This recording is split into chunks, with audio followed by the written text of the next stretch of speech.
બોટાદ જિલ્લાના વડાલી પોલીસ સ્ટેશનના વેડા છાવડી ગામે આજે બપોરે 12:30 વાગ્યાના સુમારે એક પાર્સલ બ્લાસ્ટ થયાની ઘટના બની હતી, જેમાં એક રિક્ષાવાળો ઈસમ મરણ જનાર જીતુભાઈ વણઝારાના ઘરે એક પાર્સલ ડિલિવર કરે છે. એ પાર્સલ ખોલી અને એમાં જે પ્લગ હોય છે એ પ્લગને લાઇટના પ્લગમાં નાખી અને એની સ્વિચ ચાલુ કરતા એનો ત્યાં બ્લાસ્ટ થાય છે અને એ બ્લાસ્ટમાં જીતુભાઈ અને એમની દીકરી ભૂમિકાબેન વણઝારા ઉંમર વર્ષ 12નું મૃત્યુ થાય છે.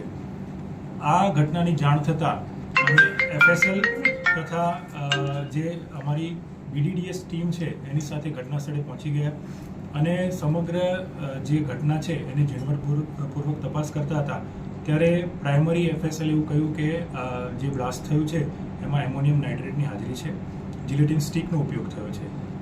ત્યારબાદ અમારી લગભગ 4 જિલ્લા ટીમ બનાવી અલગ અલગ જે રિક્ષાવાળો આ પાર્સલ આપી ગયો હતો એના તે વડાલી પોલીસ સ્ટેશનની આસપાસના CCTV ફૂટેજ ચેક કરતા એને એક એક્ટિવાવાળો ઈસમ એને એ પાર્સલ આપતો દેખાય છે. એક્ટિવાને ટ્રેક કરતા એક્ટિવાનો માલિક જયંતિભાઈ બાલુસિંહ વણઝારા એ અમને મળી આવે છે.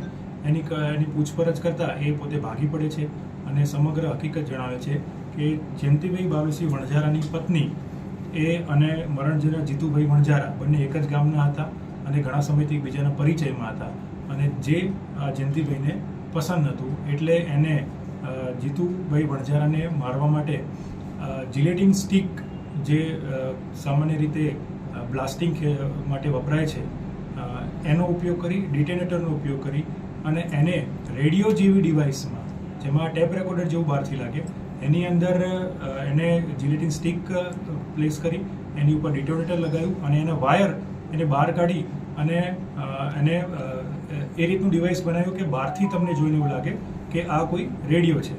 એટલે આ રીતે સમગ્ર ઘટનાને અંજામ આપવામાં આવ્યો હતો. સાહેબ, જિલેટિન ક્યાંથી લાવે કોઈ?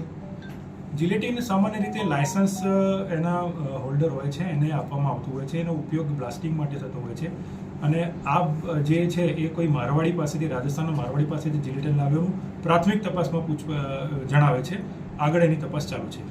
સાહેબ, જે આરોપી છે આરોપીને આ પ્રકારનું બ્લાસ્ટ બનાવવાનું ક્યાંથી શીખ્યો હોય અથવા કઈ રીતે એને ધ્યાન પડતું? આરોપીની પ્રાથમિક પૂછપરછમાં એવું જાણવા મળે છે કે એણે જેની પાસેથી ડિટોનેટર અને જે જિલેટિન સ્ટિક લીધી છે એની પાસેથી આ સામાન્ય જ્ઞાન મેળવ્યું હતું.